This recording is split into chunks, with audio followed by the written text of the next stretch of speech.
demand.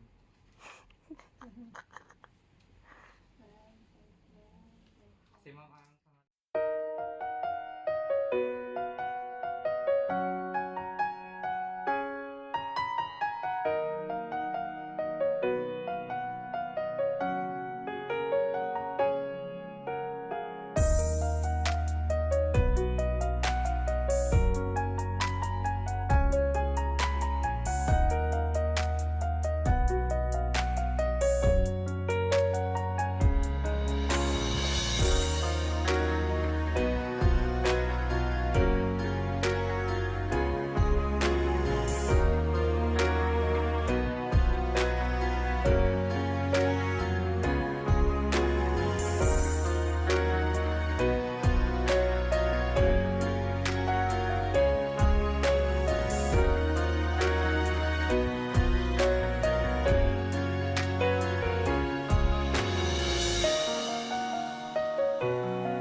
wala, nai-stress ako.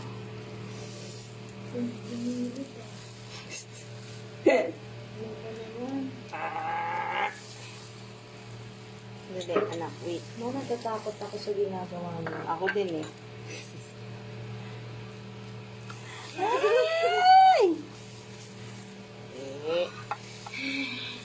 Hinga ng malalim. Yan. Ganda ng pagkabala. Yan na lang, ganyan na lang siya.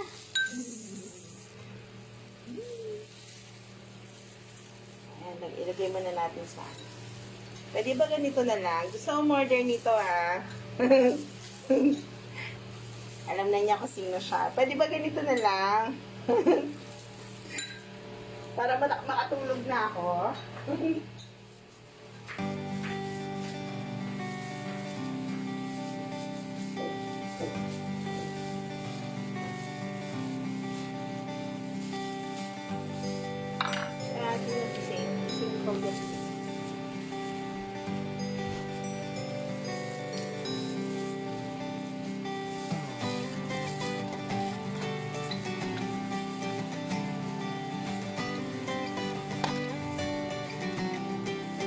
Yan na. After nyan, i-ready mo na rin yung higaan mo sa taas ha. Tapos pag na kayo mag-stay magkapatid. Tapos gusto nyo. O anak. Si ate mo na bahala anak. Kaya na niya yan.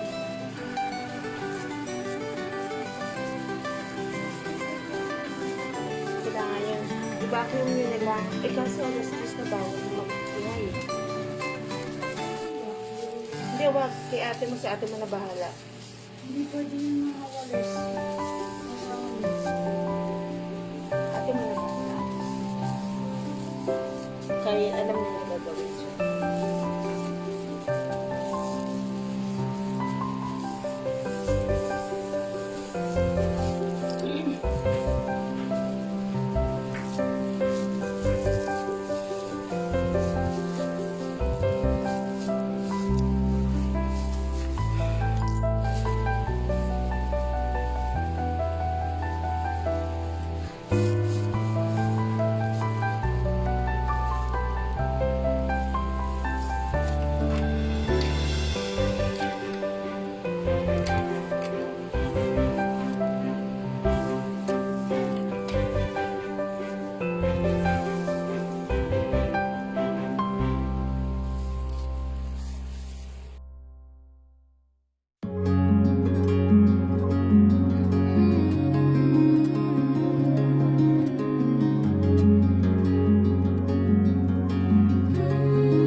deep within.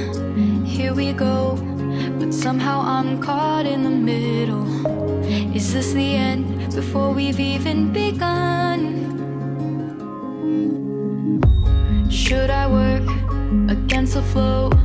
A drop in the ocean so endless, reaching for our moments miles above. I just need one, diving in to all this endless space, falling stars, but still I see you. Sweet escape, a lovely start, but letting go's the hardest part. Swimming in this deep, deep blue.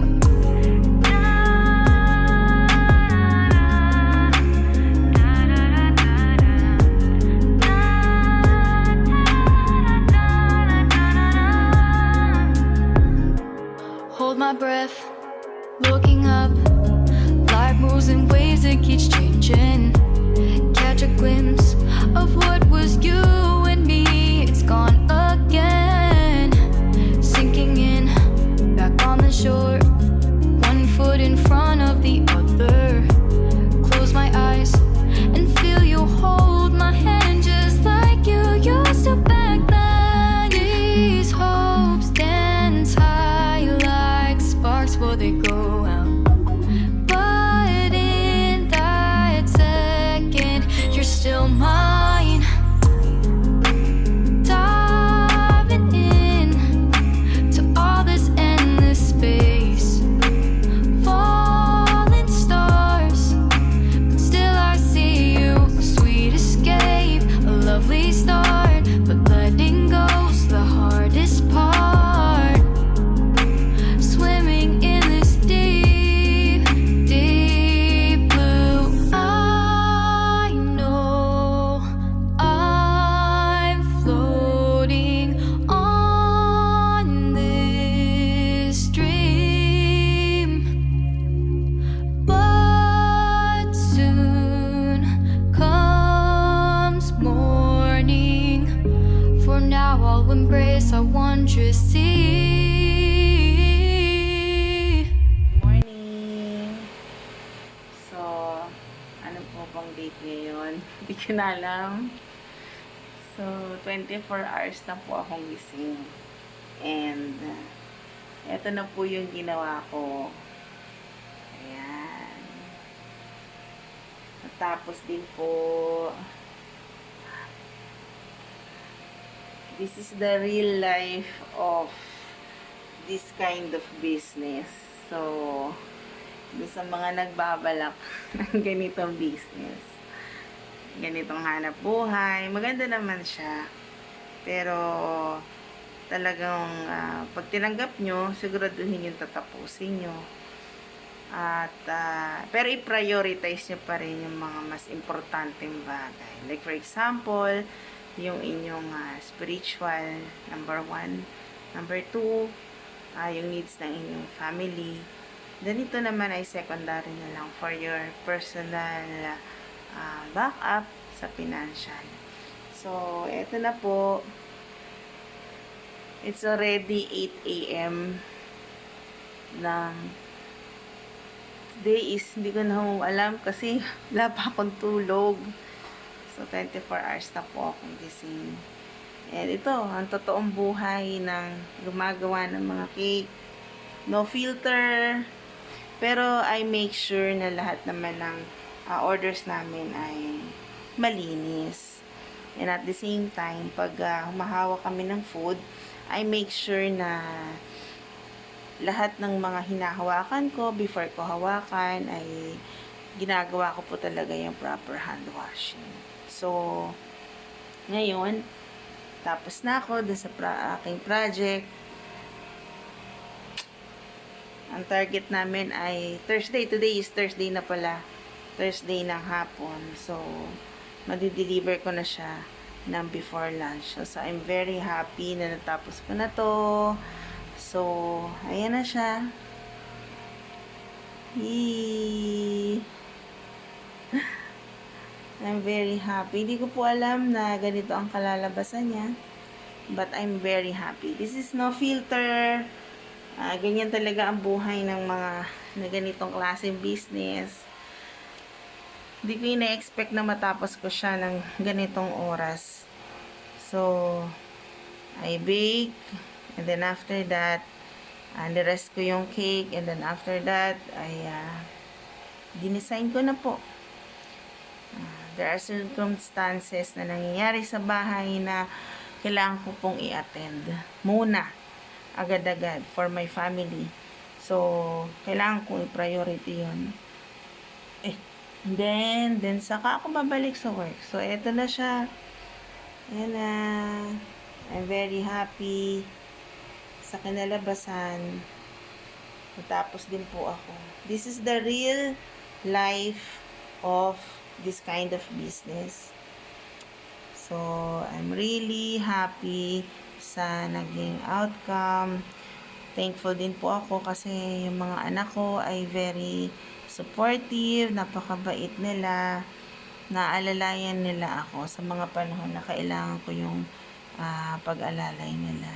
So, although wala pa akong tulog, wala. So, nag-start ako ng dire-diretso. Walang tulog talaga, as in. Nangyayari itong mga ganito, pero which is dapat talaga ay nakaplano siya ahead of time, but may nangyari na circumstances sa bahay, so I need to attend. That's why ginawa ko siya within 24 hours. So, napakahirap. Then after this, I need to rest. But, I'm really thankful na natapos ko siya.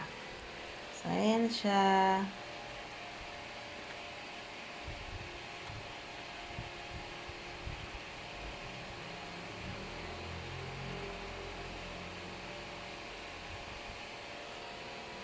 I'm thankful. Thank you din po ako na binigyan ako ng lakas na matapos ito. And that's it. Thank you so much.